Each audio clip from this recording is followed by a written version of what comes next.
cette présentation aujourd'hui, c'est pour revenir sur cette inertie qui, à mon avis, accable le secteur, inertie de laquelle il va falloir sortir si nous voulons atteindre nos objectifs de 2030. Et c'est ce qu'on va couvrir aujourd'hui. Donc, je vous invite il y en a déjà qui l'ont fait, poser des questions dans les questions et réponses. Je vois qu'il y a déjà des commentaires qui ont été faits. Mais je pense que ça a été traité, que l'enregistrement a recommencé.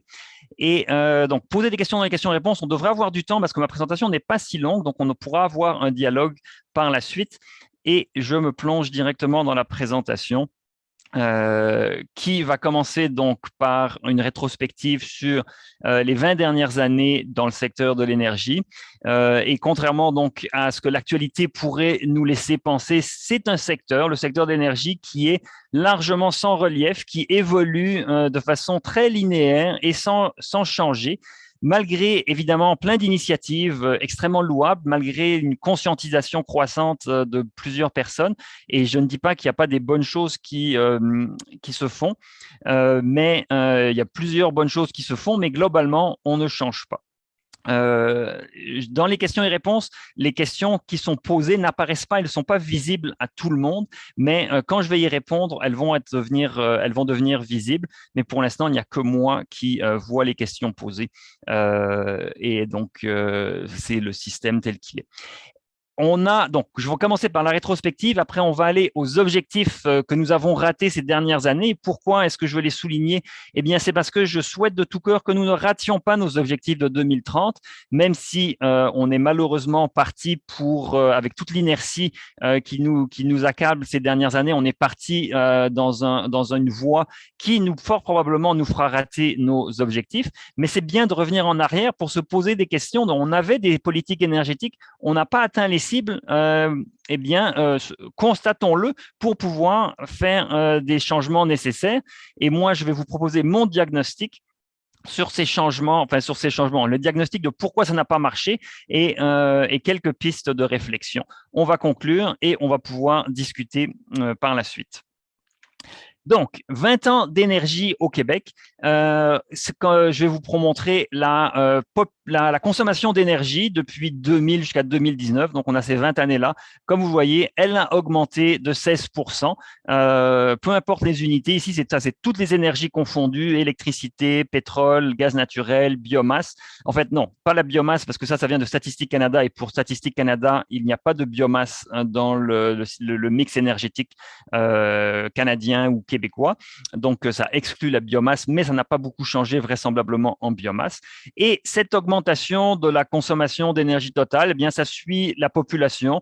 Vous voyez, la population québécoise a cru de 16% de manière assez linéaire. La consommation d'énergie a un peu plus fluctué parce que ça suit un peu plus les cycles économiques, mais grosso modo, il n'y a pas de grands changements. La population augmente, la consommation d'énergie augmente. La richesse augmente beaucoup plus, donc on devient beaucoup plus riche au fil des ans, 40% d'augmentation du PIB entre 2000 et 2019. Donc, une société qui s'enrichit, un PIB par habitant qui forcément augmente, puisqu'on a la population a augmenté de 16%, le PIB de 40%. Donc, on s'enrichit globalement, mais dans le secteur d'énergie, ça n'évolue pas. Donc, on va passer en revue maintenant quelques petits secteurs. En électricité, où on a l'impression qu'il se passe beaucoup de choses, eh bien, la production électrique, elle a augmenté de 18%. Donc, la ligne rouge, encore, c'est toujours pour vous dire la consommation totale d'énergie au Québec, c'est toujours la ligne en rouge. La production d'électricité, donc vous voyez, en volume, c'est environ la moitié de ce qu'on consomme. Elle a augmenté. La consommation électrique a augmenté un peu plus que la consommation que la production d'électricité. Et donc, en fait, depuis 20 ans, on s'électrifie. Vous voyez, la consommation totale augmente de 16%, la consommation d'électricité de 28%, donc on consomme de plus en plus d'électricité. Ça augmente, c'est plus rapide que la consommation, l'augmentation de la population. Et donc, on s'électrifie, même si on n'a pas encore l'impression, on parle beaucoup d'électrification et on pense que c'est à venir, mais notre société et nos sociétés en général s'électrifient. L'électricité, c'est vraiment la principale source d'énergie qui est, ou la forme d'énergie, devrais-je dire plutôt, la forme d'énergie qui est la plus populaire pour la société moderne. Mais comme vous le voyez, ça avance très progressivement, pas de choc. C'est une évolution très constante, plutôt au fil des ans. On rajoute quelques barrages, Hydro-Québec rajoute des barrages, signe des contrats éoliens, et donc on a des capacités de production qui rentrent au fur et à mesure dans le marché pour satisfaire la consommation. Au niveau des produits pétroliers, un petit peu plus d'action au niveau de la production des produits pétroliers. On a eu la fermeture de la raffinerie Shell annoncée en 2010 et qui a eu pleinement effet en 2011. Donc là, vous voyez, on a produit moins de produits pétroliers à partir de 2011, mais les raffineries restantes au Québec, donc celles de Valero à Lévis, celles de Suncor à Montréal, eh bien, elles ont fait des gains d'efficacité et donc elles produisent un peu plus. Comme vous voyez, par rapport au creux de 2013, on a des légers gains de production de produits pétroliers raffinés au Québec. Mais grosso modo, à part le changement qu'il y a eu, une fermeture de raffinerie qui a amené le Québec à ne plus émettre dans son bilan de gaz à effet de serre plus d'1 million de tonnes de GES. Donc ça a été un des événements majeurs des 20 dernières années. C'est justement dans notre bilan de gaz à effet de serre, la raffinerie Shell qui ferme et qui comme elle ferme, c'est simplement, c'est pas qu'on va consommer moins de produits pétroliers parce que vous voyez, la consommation des produits pétroliers, elle a augmenté de 10%. Donc, la fermeture n'a eu aucun impact sur notre consommation. On a simplement délocalisé une production de produits pétroliers raffinés et aucun changement chez les consommateurs. Un changement dans le bilan de gaz à effet de serre qui va nous faire un peu mieux paraître que s'il n'y avait pas eu la fermeture, mais évidemment, à l'échelle globale, une raffinerie qui ferme, ça veut dire plus de travail pour d'autres raffineries et d'autres émissions qui sont délocalisées à l'extérieur du Québec. Donc, globalement, très, très peu de gains dans les émissions de gaz à effet de serre. Donc, vous voyez, en produits pétroliers, il y a pas de, ça a augmenté de 10% seulement, la population a augmenté de 16%. Donc, on pourrait se dire, ah, mais c'est quand même bien. Et c'est vrai que c'est bien par habitant, on consomme légèrement moins de produits pétroliers. Mais le problème, évidemment, comme vous le savez, puis comme on va le voir un peu plus loin dans ma présentation, le problème, c'est qu'on avait des objectifs de réduction de consommation de produits pétroliers. On doit réduire nos émissions de gaz à effet de serre. Au Québec, le pétrole, c'est la principale source d'émissions de gaz à effet de serre. Et donc, depuis l'an 2000, alors qu'on parle énormément de transition énergétique, qu'on a des plans d'action de lutte contre les changements climatiques, différents types d'objectifs, aucun changement. Le cours habituel des choses continue et on a une progression des produits pétroliers raffinés dans la consommation. En gaz naturel et en charbon, qui font aussi partie de notre mix énergétique. Donc là, concentrez-vous sur le bas du graphique parce qu'on est vraiment tout en bas ici. Le charbon, des grosses réductions, mais on en consomme très, très peu au Québec, mais on a 28% de réduction de la consommation de charbon. Donc, c'est très, très… Bon, on réduit, c'est bien, mais on en consomme très peu, donc ça reste invisible. Pour la production de gaz naturel au Québec, on a augmenté de 55% sur cette période-là. Mais comme on produit très peu de gaz naturel au Québec, en fait, on n'en produisait pas en l'an 2000 et aujourd'hui, on en produit du gaz naturel renouvelable. On en produit, ça compte dans les statistiques que je vous montre ici. Donc, on a une augmentation, mais évidemment, c'est tellement marginal que nous avons à peu près aucun changement réel que nous observons. Et au niveau de la consommation de gaz naturel, eh bien, 7% d'augmentation depuis l'an 2000. Donc, encore un peu comme pour les produits pétroliers, c'est une augmentation qui est plus basse que l'augmentation de la population. Mais donc, ça a un aspect réjouissant dans le sens où pour la lutte contre les changements climatiques, on ne consomme pas davantage de produits pétroliers en termes relatifs par habitant. On en consomme un petit peu moins de combustibles fossiles comme le pétrole, les produits pétroliers et le gaz naturel, mais il y a quand même une croissance, légère croissance, mais grosso modo, ça ne change pas. Vous voyez, c'est assez stable, ça ne change pas. Il n'y a pas de changement, donc, ou très, très peu en électricité, très, très peu en pétrole, très, très peu en gaz naturel. Depuis 20 ans, c'est comme si on avait un cours naturel des choses qui continuait d'avancer, de progresser sans changement majeur d'aucune manière que ce soit, ce qui donne le résultat pour les gaz à effet de serre. Et là, je vous montre le bilan des 30 dernières années où on voit que, grosso modo, on était en 90, là où on se trouve en 2019. On a une légère décroissance de 3% par rapport à 1990, mais les gains qu'on pensait pouvoir avoir réalisés en 2015-2014, quand on était au creux de nos émissions, eh bien, la bonne tenue de l'économie et notre engouement pour les gros véhicules et le transport des marchandises a fait en sorte qu'on a annulé tous les gains qu'on avait, presque annulé tous les gains qu'on avait réalisés. Et donc, on a 4 secteurs de gaz à effet de serre qui sont en croissance au Québec depuis 1990. Le transport des marchandises, où c'est affolant. Vous voyez 149% d'augmentation des émissions dans le transport des marchandises. La population québécoise n'a augmenté que de 16% sur la période 2000-2019, donc un peu plus sur la période 1990-2019, mais pas dans un ordre de grandeur de ce niveau-là. Au niveau des bâtiments commerciaux institutionnels, vous voyez 45%. Le gaz naturel est très populaire dans ces secteurs-là. Donc, il a réalisé des gains dans les bâtiments commerciaux. Dans le transport des passagers, 28%. Vous avez déjà probablement remarqué que nous avons sur nos routes beaucoup de gros véhicules. On a un engouement généralisé pour les gros véhicules. Et donc, forcément, non seulement on a des gros véhicules, mais on en a de plus en plus par 1000 habitants. Et donc, on a une augmentation des émissions dans le transport des passagers qui est bien au-delà de l'augmentation de la population. En agriculture, on a aussi une augmentation. Et on a quelques secteurs où il y a eu de la décroissance d'émissions.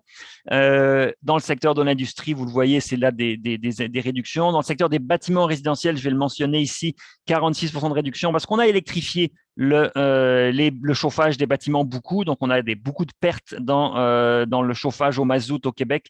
Et donc, c'est essentiellement là qu'on a eu des gains dans les réductions dans les émissions de gaz à effet de serre. Dans le raffinage, je mentionnais la perte de la raffinerie Shell en 2010. Donc là, vous voyez la petite bande jaune qui devient un peu plus étroite ici. À partir de 2010, bien, c'est la raffinerie Shell, donc une grosse décroissance, mais qui n'est pas du tout liée à des enjeux structurels de consommation. C'est simplement une relocalisation de la production de produits pétroliers dans des raffineries, une consolidation du secteur qui a permis à des raffineries d'être utilisées à meilleure capacité et on a fermé des plus petites raffineries. Ce qui est quand même bon pour les gaz à effet de serre parce que quand on utilise des usines à des plus grands taux des plus grands facteurs d'utilisation, il y a une efficacité intrinsèque à utiliser des infrastructures à un meilleur taux d'utilisation. Et donc, il y a très marginalement une petite baisse des émissions liées à cette fermeture-là. Mais le message général qu'il faut retenir, c'est que rien ne change fondamentalement. Et en fait, si on regarde vraiment, il y a une pente glissante en transport qui est extrêmement problématique parce que ça va dans la mauvaise direction. Et quand je parle d'inertie, quand on regarde le transport des marchandises, les investissements dans les camions, dans les infrastructures de transport, dans les routes, se font pas pour simplement 1 an ou 2, mais se font pour un véhicule, ça dure 5 ans, ça dure 10 ans. Mais les infrastructures routières, on les construit pour les 20 prochaines années. De la même manière, les bâtiments, l'aménagement du territoire, c'est structurel. Et donc, tout ce transport des passagers qui s'est déployé, comme on l'a vu ces 20-30 dernières années, eh bien ça, c'est basé sur un aménagement du territoire qui nous contraint énormément dans les années à venir. L'étalement urbain dans les banlieues, c'est une inertie qu'on a bâtie depuis 20 ans, une inertie dans le système qui va nous obliger à avoir toutes sortes de transports supplémentaires qui va être problématique. Et donc, ça nous pose des défis. Donc, en fait, mon constat, c'est que dans le secteur de l'énergie et des gaz à effet de serre, rien ne change et probablement au contraire, ça évolue dans la mauvaise direction. Donc, c'est fort problématique. On a pourtant, et malheureusement, et c'est ça, donc ça c'est la rétrospective de l'inertie, on pense que les choses changent, mais elles ne changent pas. On avait des objectifs qui étaient très présents dans les dernières politiques énergétiques. Donc on va revoir en perspective 2 politiques énergétiques québécoises, celle qui s'appelait la stratégie énergétique de 2006-2015, dans laquelle on avait une série d'objectifs et qu'on a largement échoué à atteindre. Et évidemment, on a une nouvelle politique énergétique depuis 2016 qui est là. Et on va faire un petit bilan provisoire parce qu'on n'est pas arrivé en 2030. Cette stratégie de 2016-2030, eh bien, elle porte sur une plus longue période. Et malheureusement, on n'est pas dans la bonne direction. Il reste 8 ans pour arriver à 2030. Et il va falloir, si on veut les atteindre, ces objectifs, redresser la barre très, très fortement. Donc, repassons en revue les objectifs qu'on avait en 2006 ou en 2005, même pour les 10 années qui allaient suivre. On voulait éviter 9,4 millions de gaz à effet de serre annuellement. Eh bien, entre 2006 et 2016, on a diminué de 6,5 millions les gaz à effet de serre. Et encore une fois, il y en a 1 million, c'est la raffinerie Shell qui a fermé. Et depuis, comme je vous viens de le dire, on a réaugmenté. Mais on avait déjà échoué à atteindre cet objectif-là de réduction de gaz à effet de serre. On avait l'intention de réaliser une économie de 10% de la consommation de produits pétroliers et en 2015, on a réussi seulement à réduire de 5,8%. Et depuis 2015, l'économie s'est très bien tenue, on est devenu plus riche, on a acheté plus de véhicules, et donc la consommation de produits pétroliers a réaugmenté. Comme je vous le disais, entre 2000 et 2019, on est à 10% d'augmentation.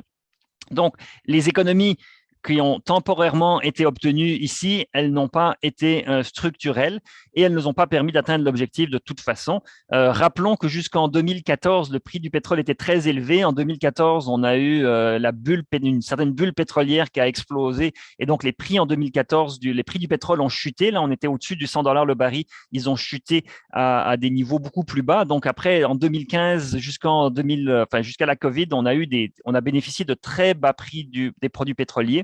Et dans un contexte économique de croissance, on s'est beaucoup retourné vers les produits pétroliers. Il y avait aussi un objectif de lancer une usine de démonstration de production d'éthanol cellulosique. Donc en 2005, on voulait qu'elle rentre en activité en 2008. Et je peux vous dire qu'en 2021 et même en 2022, on n'a aucune usine de production d'éthanol en activité au Québec. Donc, on a complètement échoué à structurer, encore une fois, cette filière de la production d'éthanol. Et c'est pourtant un plan qu'on avait dès 2005. Donc, c'est vous dire si les plans qu'on peut se lancer, on a de la difficulté à les réaliser. Malheureusement, la série d'objectifs n'est pas terminée. Je dis malheureusement parce que si on atteignait ces objectifs, ça serait positif, mais le problème, c'est qu'on les rate. Et donc là, en transport des marchandises, on voulait que l'efficacité énergétique soit améliorée. Et au contraire de l'amélioration, on a vu une augmentation de 7,3% des gaz à effet de serre dans le secteur durant la période 2006-2015. Mais évidemment, je vous ai dit, durant la plus grande période de 1990-2019, l'augmentation des GES dans le secteur de transport des marchandises, c'est 149%. C'est affolant. On n'a pas de données pour le Québec, mais en termes du nombre de tonnes de marchandises transportées par camion en moyenne au Canada, l'OCDE donne des chiffres et ça a diminué de moitié. Donc, le tonnage des camions par camion, il a diminué, ce qui veut dire qu'on a de plus en plus de camions vides ou à moitié vides qui se promènent sur les routes canadiennes, parce que c'est des données canadiennes. On a beaucoup plus de camions lourds qui se promènent sur nos routes, mais ils ont moins de contenu dans chacun des camions. Donc, en termes d'efficacité énergétique, évidemment, vous avez un camion qui est à moitié vide. C'est très problématique. Et ça, l'OCDE a des chiffres là-dessus pour le Canada. Et au Canada, on a diminué le nombre de tonnes moyens transportées par camion. Donc, pour l'efficacité énergétique, c'est catastrophique parce que par tonne transportée, eh bien, évidemment, on ne fait pas de progrès. Parlons un peu d'électricité. On avait en 2006-2015 l'objectif de déposer une structure tarifaire variant selon la saison et l'heure. Et donc ça, on l'a eu, mais en 2019. C'est la tarification dynamique d'Hydro-Québec. Elle est rentrée en vigueur en 2019. C'est la tarification dynamique qui se décline de façon volontaire sous deux tarifs, le tarif FlexD et le tarif dont j'oublie toujours le nom, mais je m'étais dit que je vous en parlerai, et c'est le tarif d'option de crédit hivernal, qui est en fait l'option de crédit hivernal qui est le tarif auquel le plus de clients d'Hydro-Québec souscrivent entre ces deux tarifs-là, de tarification dynamique. Mais encore une fois, cet objectif qu'on avait en 2006-2015, on a réalisé qu'en 2019. Et peut-être que vous avez entendu parler, mais on bat des records de consommation au Québec avec des problèmes donc de demande de pointe extrêmement élevés. Si on avait développé cette tarification dynamique plus tôt, peut-être que Hydro-Québec aurait eu plus d'outils dans sa boîte à outils pour gérer la demande de pointe et ça aurait été probablement très utile. Et on le sait, la demande, la pointe de consommation, c'est la préoccupation majeure des 10 prochaines années. Quand on regarde dans le plan d'approvisionnement d'Hydro-Québec qui a été déposé et qui a été mise à jour à l'automne 2021, eh bien, c'est les problèmes de puissance arrivent bien avant les problèmes d'énergie. Et donc, on aurait eu tout intérêt à agir en amont et à travailler sur la plus de flexibilité dans la demande. On y pensait en 2006 et on a eu beaucoup de mal et on a encore beaucoup de mal à déployer ce genre de solution-là. Le gouvernement facilitera la pénétration du biodiesel sur le marché. Ça, c'est un bel objectif qu'on avait en 2005 pour la décennie 2006-2015. Et il se trouve qu'en 2005, on a ouvert justement une usine de biodiesel et il se trouve qu'elle a fermé l'automne dernier. La seule usine de biodiesel qu'on avait au Québec, celle de Rothsay, eh bien, elle a fermé. La plus grande usine, en fait, c'est pas la seule parce qu'on peut en avoir d'autres, mais à des très petits niveaux. Donc, la seule qui avait une production significative, elle a fermé l'automne dernier. Encore une fois, pour nous souligner nos problèmes collectifs que nous avons à structurer un secteur des biocarburants. C'est assez pathétique quant à moi et c'est très triste. Donc, mais ce n'est pas pour me lamenter avec vous que je partage ces bilans-là, simplement pour réaliser qu'au-delà des belles stratégies, il faut réfléchir un petit peu à des manières d'agir qui sont efficaces. Et donc, quant à moi, on n'y a pas encore véritablement réfléchi à ces manières-là. Continuons notre progression. On avait une nouvelle politique énergétique de 2016-2030, donc sur 15 ans, pour laquelle il y a eu moult consultations. Et même avant les consultations de cette politique énergétique, M. Mousseau et M. Lannou avaient fait eux-mêmes une consultation sous le gouvernement Marois avec une énorme brique pleine de bonnes choses que je vous recommande de lire. À l'époque, il y avait aussi des recommandations un peu abracadabrantes comme arrêter le chantier de la Romaine et arrêter le marché du carbone. Mais donc ça fait partie des recommandations peut-être moins intéressantes, mais il y avait énormément d'excellentes recommandations dans cette consultation-là qui a été un peu tablettée et il y a des nouvelles consultations qui ont été faites par le gouvernement libéral qui a succédé au mouvement péquiste qui avait fait les premières consultations de Lannou Mousseau. Et donc, avec des objectifs. Et où en sommes-nous dans ces objectifs-là?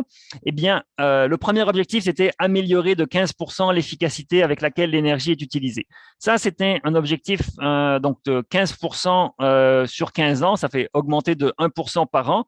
Et ça, c'est un objectif qu'on peut mesurer et qui est moins ambitieux que ce qu'on avait réalisé entre 92 et 2011. Quand ça avait été mesuré, on avait mesuré qu'on augmentait notre efficacité énergétique de 1,4% par an. Et ça, c'est une augmentation de l'efficacité énergétique technique. Ça veut dire tout ce le progrès des équipements. Si on a des meilleurs équipements techniques, eh bien, comme les voitures, même les VUS, on a des VUS qui sont de plus en plus efficaces parce qu'ils consomment de moins en moins d'essence pour parcourir 100 km. Donc, c'est une amélioration de l'efficacité technique. Ça, c'est une progression qu'on observe. Ça ne veut pas dire qu'on devient plus efficace globalement parce qu'on a de plus en plus de VUS et peut-être de moins en moins de personnes dans nos véhicules ou, comme je disais, pour les véhicules de transport de marchandises, les camions lourds, on a de moins en moins de tonnes dans les camions lourds. Donc, même si le camion lourd en tant que tel, il est plus efficace que sa version de 5 ans auparavant, comme on l'utilise de manière moins efficace, eh bien, on est globalement moins efficace. Mais l'efficacité avec laquelle l'énergie est utilisée, ça, c'est l'efficacité technique. Et on n'était pas ambitieux en 2016 et donc on va probablement réussir à atteindre cet objectif-là sans problème, ce qui ne veut pas dire que comme société, on va être plus efficace. Le deuxième objectif qu'on avait, c'était de réduire de 40% la quantité de produits pétroliers consommés par rapport à 2013, eh bien, je vous ai déjà dit qu'on était en augmentation. Par rapport à 2013, on était en 2019 à 3,6% de plus de consommation de produits pétroliers. Évidemment, les prix du pétrole ont chuté en 2014, l'économie a cru, donc on s'est rué sur des véhicules, on s'est rué sur les pompes à essence, et donc on a on achète plus de pétrole. Avec la COVID, il y a eu un creux. On est resté confiné, on a moins utilisé nos véhicules, mais au moins avec les statistiques canadiennes, on sait d'ores et déjà que les ventes de pétrole et les ventes d'essence, en tout cas, ont réatteint les niveaux de 2019 en 2021, à l'automne 2021. Donc, en ce qui concerne la consommation de produits pétroliers et le fait qu'on rate la cible, la COVID nous aura fait faire des légers gains très temporaires, très conjoncturels, mais pas du tout structurels.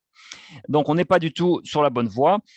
Éliminer l'utilisation du charbon thermique, ça c'est un objectif qui était mineur parce que comme je vous l'ai montré, on utilise très très peu de charbon au Québec et on a réussi entre 2000 à 2019 à réduire notre consommation de charbon thermique de 28%, de charbon de 28% et au rythme de réduction, on devrait atteindre la cible en 2060. Donc, on devrait probablement rater la cible de 2030 si on continue au rythme actuel. Donc, c'est un enjeu, même si on a diminué, on ne diminue toujours pas assez rapidement, surtout qu'on se donne un échéancier assez rapide. On a encore deux objectifs à revoir. Un objectif dont on parle peu, puis moi j'aime bien le souligner parce que c'est un objectif extrêmement ambitieux. L'objectif très explicite, là, je mets des guillemets parce que c'est tiré explicitement de la politique énergétique. Le gouvernement, en 2016, a dit, la politique, le ministère de l'Énergie et des Ressources naturelles a dit que le Québec se donnait la cible d'augmenter de 25% la production totale d'énergie renouvelable au Québec. Dans la production totale d'énergie renouvelable au Québec, il y a évidemment l'électricité. On produit environ 200 TWh au Québec d'électricité renouvelable, essentiellement de l'hydroélectricité et environ un peu plus que 10 TWh d'éolien et un petit peu moins d'électricité issue de la biomasse. Donc, si vous prenez ces 200 TWh d'électricité renouvelable et qu'on veut avoir l'objectif d'augmenter de 25%, ça nous fait 50 TWh qu'il faudrait produire en plus au Québec d'ici 2030. Donc, c'est 8 ans. C'est 50 TWh, ça correspond à environ 16 000 mégawatts de capacité éolienne à installer au Québec. Et alors, j'aime le souligner parce que c'est un objectif complètement explicite et officiel que le Québec a, qui n'a pas du tout été renié à aucun moment par M. Julien en tant que ministre des Ressources naturelles, de l'Énergie et des Ressources naturelles du Québec et qui vit avec la politique énergétique actuelle, son ministère est censé faire vivre cette politique énergétique-là. Et c'est donc une cible dont on a un peu oublié l'existence. Elle peut paraître loufoque dans un contexte où 16 000 mégawatts d'éolien installés, c'est énorme. Et on a au Québec presque 4 000 mégawatts d'éoliens qui sont installés et on a eu toutes les sagas et de contestations et de gens qui ne voulaient plus payer pour les contrats parce que c'est des contrats éoliens que certains trouvaient trop chers. Il y a eu des gens qui trouvent encore, mais qui trouvaient que les parcs éoliens gâchaient le paysage ou n'étaient pas placés dans des endroits idéaux. Donc, pour 4 000 mégawatts, on a eu des enjeux. 16 000 mégawatts, c'est énorme. Évidemment, ça pourrait être du solaire. Si on voulait, ça serait beaucoup plus cher et beaucoup moins efficace, mais ça serait possible. Ça serait techniquement possible, même si ce n'est pas du tout ma recommandation de mettre 16 000 mégawatts de solaire. Mettre 16 000 mégawatts d'hydroélectricité au Québec, c'est hors de pensée parce que même les projets qui pourraient être envisagés ne font peut-être au mieux que 2 ou 3 000 mégawatts. Donc, c'est énorme. Ça paraît énorme. Maintenant, est-ce qu'on devrait mettre ce 16 000 mégawatts à la poubelle et ne plus aller là-dedans? Si vous lisez le rapport trajectoire que la firme Donsky et Esmia ont réalisé pour le ministère de l'Environnement du Québec, eh bien, il faudrait commencer à installer de la capacité de production d'électricité parce qu'on veut électrifier le Québec, on veut atteindre nos cibles de réduction d'émissions de gaz à effet de serre. Ça va prendre de l'électricité.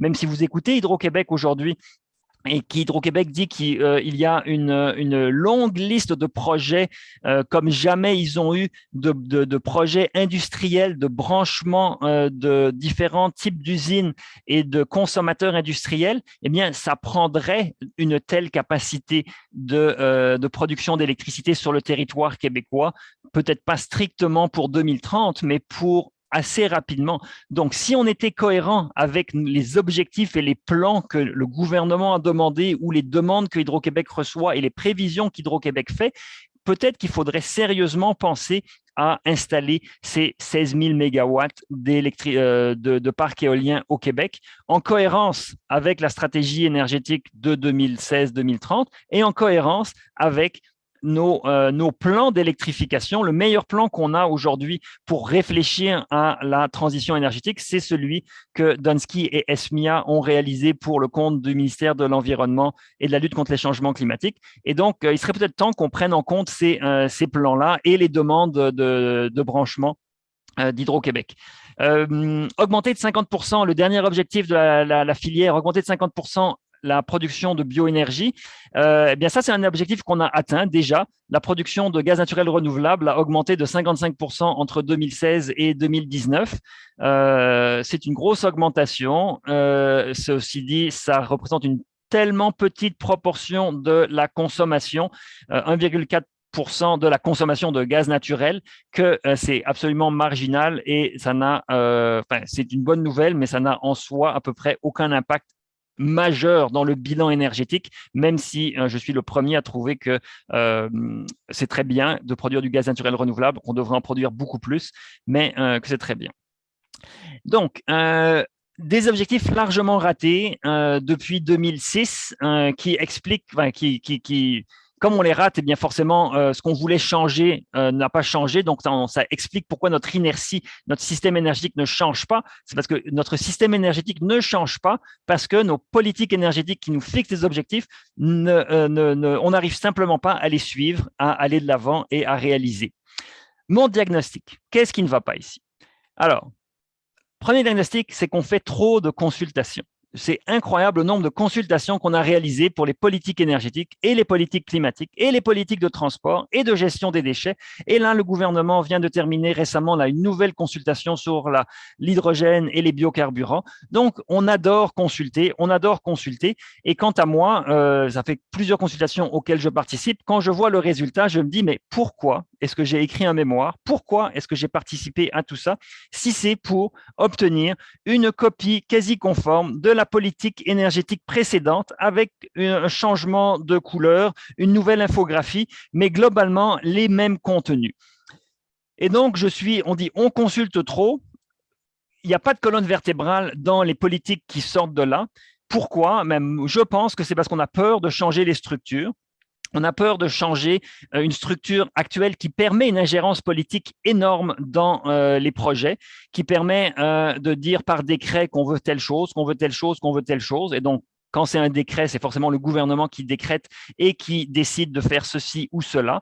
Et donc, les structures générales ne changent pas. Quand on les change, c'est simplement pour tasser par exemple, un conseil de gestion du fonds vert qui peut-être avait son nez un peu trop au bon endroit. Donc, on s'est dit, arrête de nous faire des recommandations qui pourraient changer les choses. Donc, on abolit le conseil de gestion du fonds vert pour faire d'autres choses. On abolit Transition énergétique Québec qui commençait à structurer des choses pour le ramener au ministère. Évidemment, si vous le ramenez au ministère, c'est plus facile politiquement parlant, d'avoir une influence sur les programmes qui sont conçus. Le peu d'indépendance que Transition énergétique Québec avait, eh bien, on l'a enlevé. Et donc, malgré les consultations, et les consultations font souvent ressortir les problèmes de gouvernance qu'on a, eh bien, il n'y a pas de changement là-dedans.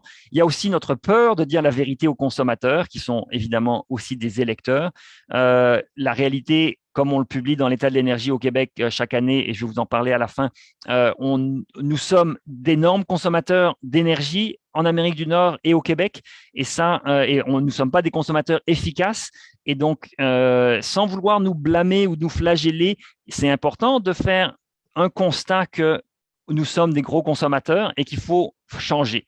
Et que si on veut changer, je vais dans le mauvais sens, eh bien, il faut reconnaître des principes de base. Et que, donc, la deuxième élément de mon diagnostic, c'est qu'on ne reconnaît pas les principes de base, qu'au Québec, les gaz à effet de serre, c'est essentiellement les produits pétroliers. Les produits pétroliers, c'est le transport. Le transport, c'est les camions, autant les camions de marchandises que les camions légers que nous utilisons de plus en plus pour nous transporter, et qu'il faut absolument donc voir ces quatre éléments-là comme un tout. Évidemment, l'aménagement du territoire va être infiniment structurant là-dedans, donc il faut penser à notre aménagement du territoire. En parlant de consultation, il y a actuellement des consultations pour la stratégie d'aménagement du territoire du Québec qui devra, je l'espère, intégrer ces éléments-là, et il faudra le faire de manière forte en se rendant compte que les bas prix, sont souvent des synonymes de forte consommation et qu'en Amérique du Nord et au Québec, même si on se plaint toujours du prix de l'essence et se plaint toujours du prix de l'électricité, nous payons des très bas prix relativement aux prix mondiaux de l'énergie. On paye des très bas prix et ça explique de façon assez structurelle notre forte consommation. Oui, il fait froid au Québec, oui, on a une grande province, mais ce n'est pas le climat et la taille de la province qui explique l'entièreté de notre forte consommation, parce qu'on pourrait faire beaucoup mieux avec le même climat et la même géographie. Et il faut reconnaître ça. Ça ne veut pas dire qu'il faut augmenter les prix aveuglément et que ça va régler tous nos problèmes, mais ça veut dire qu'il faut penser à des bonnes approches tarifaires. Ça veut dire qu'il faut aider les populations de façon ciblée, les populations à faible revenu qui ont besoin d'aide et d'assistance. Mais il faut faire attention à la manière dont on pense au prix, parce que si on pense qu'on va faire la transition énergétique avec des très bas prix, malheureusement, on se trompe. Les prix devront augmenter et il va falloir changer des choses pour changer notre système énergétique qui, je le répète, n'a pas changé depuis 20 ans. Et donc, on manque aussi de courage pour structurer les filières. J'ai parlé à plusieurs reprises là des bioénergies et des échecs dans le biodiesel, des échecs dans l'éthanol, de l'augmentation de la production de gaz naturel renouvelable.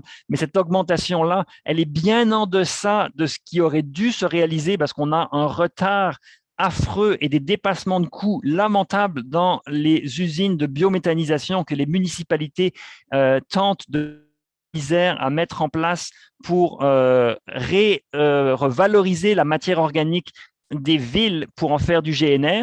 Vous avez peut-être vu que le BAP a rendu public cette semaine son rapport sur la gestion des matières résiduelles. C'est une catastrophe, la gestion des matières résiduelles au Québec, malgré toutes nos bonnes intentions. Le BAP fait un constat très juste de dire qu'il y a des grands changements à réaliser.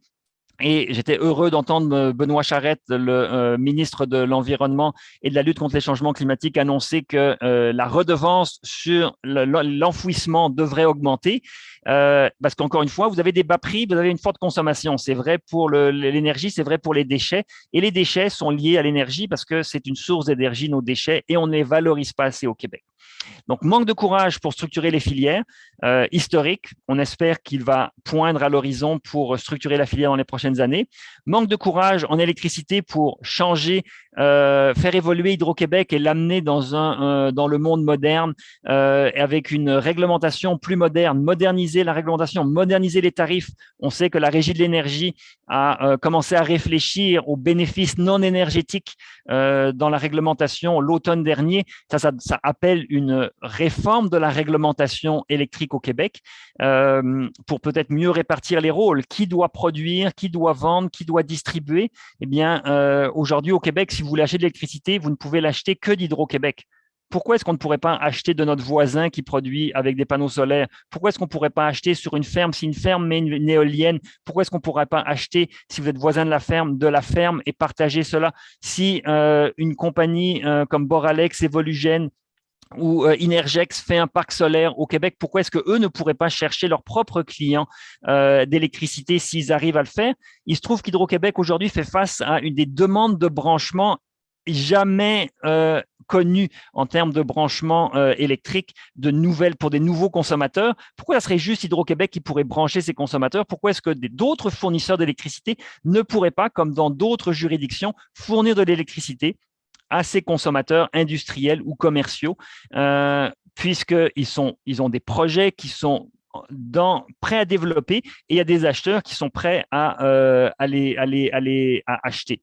Et donc, ça enlèverait du poids sur les épaules d'Hydro-Québec, ça permettrait au secteur de s'ouvrir à la concurrence et ça pourrait faire en sorte que les rôles de tout en chacun soient mieux répartis et que notre secteur de l'électricité au Québec soit un peu plus aligné avec celui de nos voisins qui ont des marchés beaucoup plus ouverts, autant en Ontario qu'à New York, en Nouvelle-Angleterre. Et ça tombe bien parce qu'on veut commercer avec ces voisins-là. Et si notre structure électrique reste aussi dissonante avec la leur, ce n'est pas très facile de s'entendre. Parlons un peu d'hydrogène, parce que le temps file, je parle trop et il y a des questions, mais parlons d'hydrogène. Allons-y rapidement. Si vous avez de l'électricité et que vous voulez produire une tonne d'hydrogène, ben vous avez besoin de 50 000 kWh pour faire votre tonne d'hydrogène avec de l'électrolyse. Vous voyez les coûts, ça vous coûte 11 dollars du gigajoule d'électricité et vous allez faire 16 dollars de gigajoule juste pour faire votre tonne d'hydrogène. Évidemment, ça c'est le coût d'électricité qui va dans votre hydrogène. Il y a beaucoup de coûts supplémentaires si vous voulez faire de l'hydrogène. Pourquoi je parle d'hydrogène ici? C'est parce qu'on en parle beaucoup au Québec. On pense que ça a un potentiel de jouer un rôle important, mais il faut cadrer les choses. Et bien, il y a des consultations justement sur l'hydrogène et les biocarburants. Donc, je vous en parle un petit peu pour vous dire que si ultimement vous faites de l'hydrogène pour amener dans votre voiture la Toyota Mirai, vous allez faire avec vos 50 000 kWh d'électricité transformés en hydrogène, vous allez faire presque 40 000 km de distance avec votre Toyota Mirai. Si vous allez directement dans une voiture électrique, la Hyundai Ioniq, pardon, qui est électrique, vous allez faire 125 000 km avec la voiture. Donc, tout ça pour vous dire que si vous voulez électrifier les transports, il vaut mieux les électrifier directement et ne pas passer par l'hydrogène. Les mêmes raisonnements s'appliquent pour les camions à hydrogène. Si vous avez des camions à hydrogène, eh bien, vous allez faire grosso modo 3 fois moins de kilomètres avec la même quantité initiale d'électricité, ce qui rend l'hydrogène une piètre forme d'énergie pour l'électrification des transports. Pour le gaz naturel, si on le compare au gaz naturel, ça va nous prendre un prix du carbone très élevé pour rendre le gaz naturel, l'hydrogène concurrentiel au gaz naturel. Donc là, aujourd'hui, juste l'électricité pour faire de l'hydrogène, si vous prenez 4 sous du kilowattheure, ça vous fait 16 dollars le gigajoule, le coût de l'électricité pour faire votre hydrogène. Aujourd'hui, le gaz naturel, vous prenez le coût de fourniture avec le coût du carbone, vous êtes à 7 dollars du gigajoule. Si vous incluez le coût de transport et d'équilibrage et de distribution, ça vous ajoute 2 dollars le gigajoule. Donc, vous voyez, aujourd'hui, le gaz naturel, ça nous coûte environ 9 dollars le gigajoule et l'hydrogène est beaucoup plus cher simplement avant d'avoir fait rentrer les coûts des électrolyseurs, du stockage et de la distribution. Donc, si vous voulez être à parité, si vous voulez que votre hydrogène soit à parité avec le gaz naturel, il faudrait un coût carbone de 236 dollars. À 236 dollars la tonne de GES, vous avez un gaz naturel qui est à parité avec uniquement le coût de production de l'hydrogène, le coût d'électricité pour faire de l'hydrogène vert. Donc là, 236 dollars la tonne de GES, c'est très, très élevé. Là, aujourd'hui, au Québec, on est environ à 35 dollars la tonne. Donc, on parle d'un niveau extrêmement supérieur. On est très loin d'être là. Donc, l'hydrogène va très difficilement compétitionner avec les véhicules et avec le gaz naturel. Il y a de la place pour l'hydrogène. L'hydrogène est utile si le stockage électrique est très, très cher. Et dans certains cas, ça peut être cher. Si la recharge électrique est très problématique, si vous n'avez pas beaucoup de temps, si vous avez besoin, si les problèmes de puissance sont là, et on sait qu'on a des puissances, si on a des problèmes d'infrastructure pour la recharge, dans ce cas-là, l'hydrogène peut jouer un rôle. Et donc là, il y a des niches, il y a effectivement certains véhicules pour lesquels la recharge électrique est très problématique ou que le stockage électrique serait très problématique. Donc, l'hydrogène pourrait jouer un rôle. Et évidemment, pour certains procédés, pour l'acier, pour l'ammoniac, pour d'autres procédés, l'hydrogène peut jouer un rôle. Donc, il y a des secteurs niches. Il faut comprendre que ce vont être ça va rester des secteurs niches et que donc l'hydrogène va être peu fondamental, au moins jusqu'en 2030, peut-être après. Conclusion, et on passe à des questions. Il va rester 15 minutes. Le passé est plein de leçons. S'il vous plaît, regardons notre passé, regardons pourquoi ça n'a pas fonctionné ces 20 dernières années et essayons de tirer les leçons. Nous avons au Québec énormément de ressources naturelles, mais ressources intellectuelles, des ressources entrepreneuriales. On a beaucoup d'innovations au Québec, d'innovateurs. Ne gaspillons pas tout ça, mais assurons-nous de mettre ça en place pour réussir à atteindre nos objectifs pour une fois. Et pour réussir à atteindre nos objectifs, il faut donner suite au diagnostic. J'ai fait certains diagnostics, il y en a d'autres qui les font. Il faut, quand on fait des consultations, il faut écouter ces diagnostics-là et agir. Parce que toutes les consultations que les gouvernements font, eh bien, les gens disent les choses qui ne fonctionnent pas au gouvernement, mais le gouvernement a peur par la suite de mettre en place des politiques qui vont bousculer un petit peu, oui, la société québécoise, parce qu'on ne change pas les choses sans changer les choses. Et si on veut changer, ça va demander d'accepter de se faire bousculer un petit peu. Alors, je vous laisse en faisant un peu de publicité pour l'état de l'énergie que nous allons lancer le 11 février prochain, de 11h à midi et demi, en présence de M. Jonathan Julien, ministre de l'Énergie et des Ressources naturelles, que je remercie une fois de plus d'avoir accepté notre invitation. Et si vous aimez le d'énergie au Québec, vous aimerez probablement aussi The State of Energy in Northeastern North America, qui est un état de la situation énergétique dans tout le nord-est américain, parce qu'on se rend compte que nous ne connaissons pas nos voisins. Et si nous voulons commercer avec nos voisins et faire des partenariats avec nos voisins, il faut les connaître, il faut que nos voisins nous connaissent. Ça va être un webinaire en anglais, le document est déjà disponible, vous pouvez vous inscrire. Il y a beaucoup de choses à apprendre de nos voisins. J'aimerais vous remercier de m'avoir écouté. Je passe aux questions. Il y en a, vous avez été jusqu'à 400 à m'écouter. Vous êtes encore 392 ici connectés au webinaire. Il y a 35 questions qui m'attendent. Alors, je m'y lance et je passe à la première question. De Monsieur Georges Monplaisir qui me demande si l'augmentation du PIB est en dollars constants ou courants. De mémoire, je pense que c'est des dollars constants, mais c'est à vérifier, donc je m'excuse. Je vais prendre les questions là au fur et à mesure. Donc, il y a forcément des questions qui sont liées à mes premières diapositives. Jean-Robert Wells mentionne que la fermeture de nombreuses papetières est aussi un élément majeur des 20 dernières années. Effectivement, ça fait partie la fermeture des papetières, mais je dirais aussi l'amélioration énergétique des papetières qui sont restées en activité. Il y a eu des grosses améliorations d'efficacité énergétique dans les papetières. Sébastien Rainville demande si l'efficacité énergétique et les négawatts sont-ils une stratégie suffisamment exploitée au Québec? Sinon, comment manque-t-il pour y arriver? Très bonne question. La réponse est non. On n'utilise pas assez l'efficacité énergétique. Que faut-il pour y arriver? Évidemment, le signal de prix est important, mais ce n'est pas tout. On peut faire des choses sans augmenter les prix avec des programmes dont on a des suivis beaucoup plus rigoureux.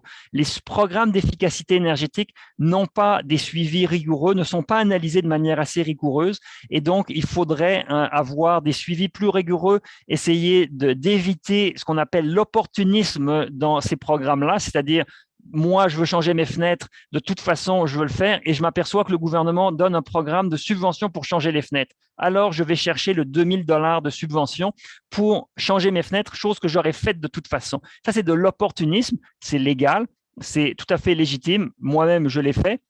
Mais ce n'est pas utile de subventionner des gens comme moi pour changer mes fenêtres si je change mes fenêtres de toute façon. Et ça, donc, il y aurait des manières de mieux cibler les programmes d'efficacité énergétique, d'être beaucoup plus rigoureux, et nous ne le sommes pas, malheureusement. Stéphanie Jacques demande qu'est-ce qui explique la grosse augmentation des GES vers l'année 2003. Il faudrait que je retourne là-bas et je ne pense pas qu'en 2003 exactement je pourrais répondre à ça directement, malheureusement. François Boucher demande pour le transport des marchandises, y aurait-il un gain appréciable à réaliser en effectuant davantage de transfert modal vers le rail et le maritime plutôt que le routier? Monsieur Boucher, je vous remercie. Ceux qui me connaissent bien savent que le transport ferroviaire est un sujet essentiel et je n'en ai pas parlé aujourd'hui, mais oui, c'est essentiel de faire du transfert modal vers le transport ferroviaire et maritime. On a des réductions de gaz à effet de serre et des réductions de consommation d'énergie de l'ordre de 90% par tonne-kilomètre dès qu'on passe vers le ferroviaire ou le maritime. Donc, c'est essentiel. Et il n'y a aucune stratégie de transfert modal d'ambition au Québec. Et il faut impérativement, quant à moi, passer vers davantage de ferroviaire et de maritime. Ça, c'est des choses qui se préparent à long terme. Ça ne sera pas pour demain matin, mais pour 2030, 2040, 2050. Si on ne développe pas du transport ferroviaire et maritime, ça sera à toute fin pratique impossible de garder la même mobilité des marchandises, le même transport des marchandises et d'occuper le territoire en ayant une consommation énergétique très basse. Merci, Monsieur Boucher, pour cette question. Mélina Thibault demande le graphique de 30 ans des gaz à effet de serre, c'est pour le Québec que je le présentais. Toutes les informations que j'ai présentées, c'était pour le Québec que c'est fait. Et toutes les diapositives sont disponibles sur le site web. Là où vous êtes inscrit pour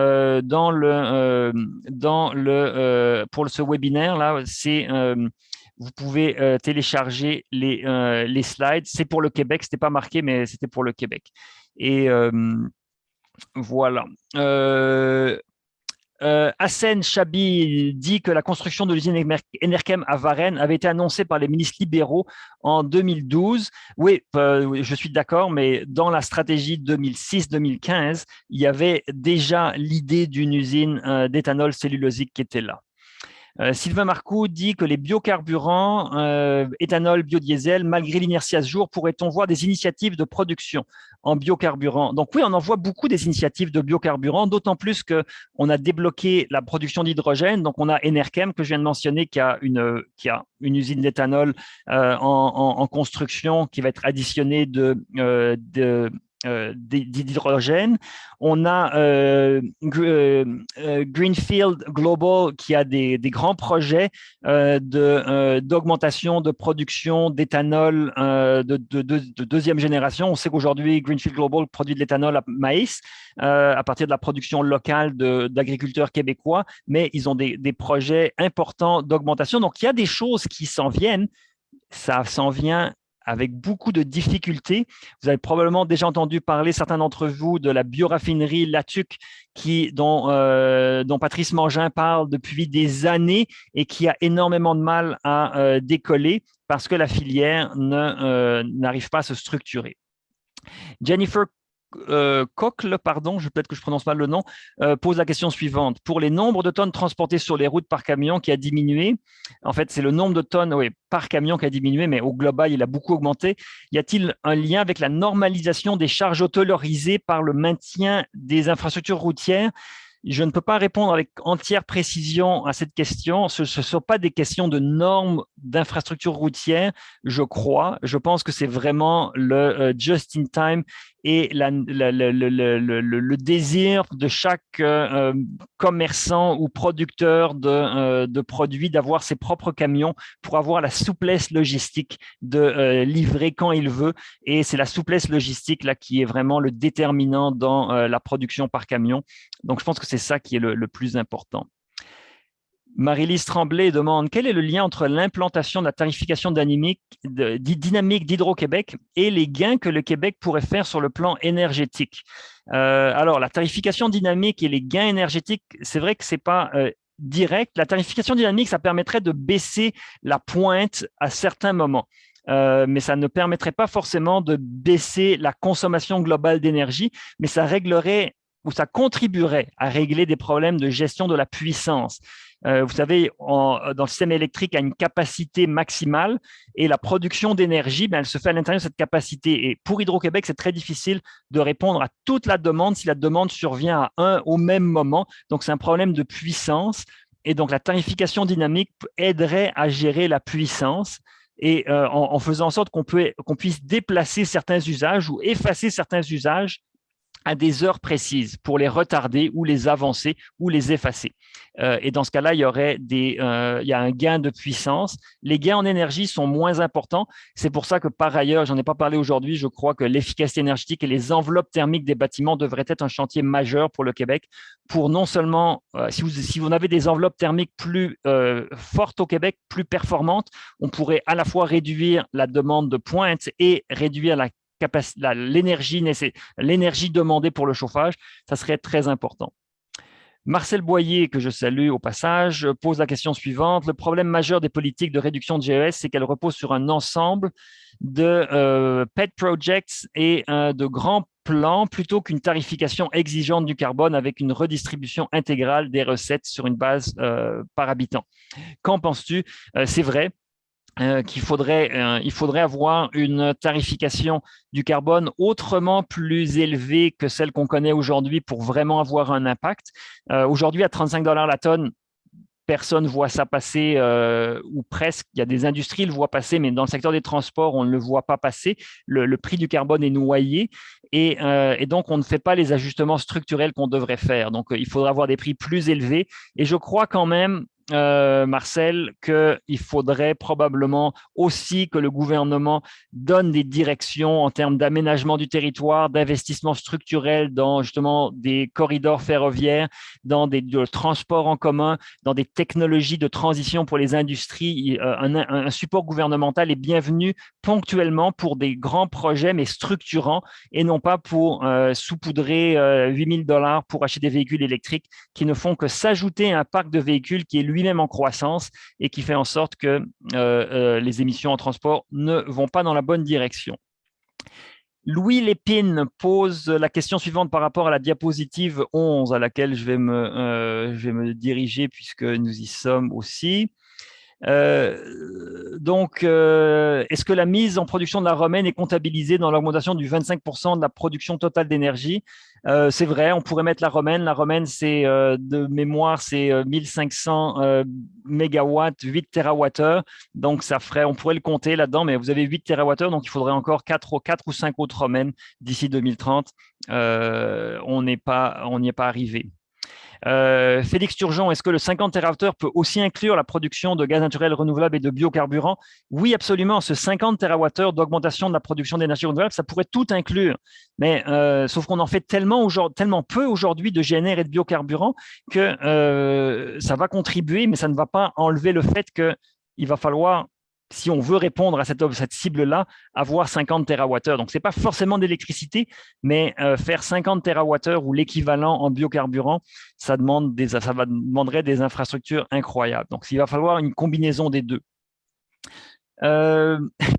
Clara Kaiser-Brill demande, vous mentionnez que la biomasse n'est pas prise en compte dans le bilan énergétique québécois. Comment ça se fait et est-ce que ça devrait être corrigé? Oui, ça devrait être corrigé. Nous, dans notre bilan, dans l'état de l'énergie du Québec, nous le prenons en compte. C'est Statistique Canada qui ne le prend pas en compte parce que, pour des raisons qui m'ont toujours dépassé, le gouvernement canadien et Statistique Canada pensent que la biomasse n'est pas une source d'énergie et ne le mettent pas dans les statistiques d'utilisation, dans des différents tableaux de disponibilité et d'utilisation de l'énergie. Ça n'est pas là. Eh bien, il faut écrire à Statistique Canada. Nous sommes en contact avec Statistique Canada parce qu'on a régulièrement des frustrations par rapport à leurs statistiques énergétiques. Je dis nous, c'est en grande partie Joanne Whitmore que je n'ai pas mentionné, mais que je tiens encore une fois à saluer, à mentionner, qui travaille avec moi et qui est la co-autrice de l'État de l'énergie au Québec. Eh bien, on est en contact avec Statistique Canada. On essaye de les faire progresser. On contribue avec d'autres à essayer de les faire progresser. C'est très difficile de changer les institutions. Il y a beaucoup d'inertie au gouvernement fédéral aussi. Normand Beauregard dit que l'énergie renouvelable vise aussi le solaire thermique et surtout la biomasse thermique, les matières résiduelles, etc. Et donc, 50% d'énergie renouvelable, pas juste de l'électricité, mais aussi de l'électricité décentralisée. Je suis d'accord avec toi, Normand. Tout ça, toutes les énergies renouvelables doivent compter là-dedans. Mais comme on a 50% d'énergie électrique aujourd'hui renouvelable, eh bien, quand on regarde la base totale, si on veut augmenter de 25%, il faudrait le prendre en compte. Il me reste une minute, c'est encore beaucoup de questions. Les questions déboulent. Je vais prendre une question de Julie Guichetot, qui a un commentaire en fait.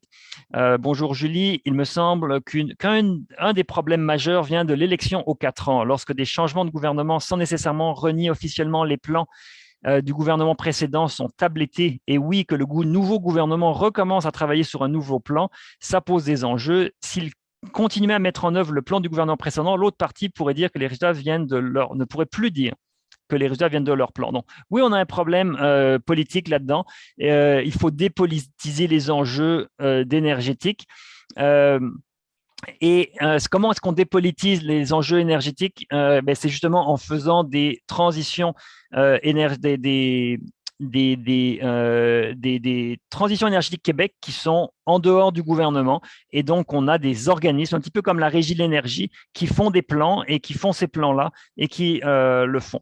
Je vais passer à des questions supplémentaires. Une dernière question à la fin de Christophe Abrassard. Faudrait-il une politique explicite de contrôle des effets rebonds, politique de contrôle du poids et de la distance des véhicules? Effectivement, les effets rebonds sont très problématiques. C'est essentiellement ça qu'on a, les effets rebonds.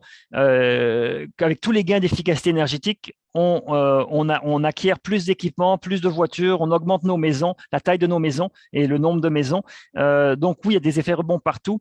Il va falloir, pour atteindre nos objectifs environnementaux, des plafonds. Comme on a un marché du carbone avec un plafond d'émissions, il va falloir des plafonds, des moratoires, par exemple, sur l'aménagement du territoire. Il faut protéger le territoire. On ne pourra plus continuer d'augmenter notre occupation du territoire. Donc, il faut des plafonds d'occupation, il faut des plafonds sur la quantité de déchets qu'on génère.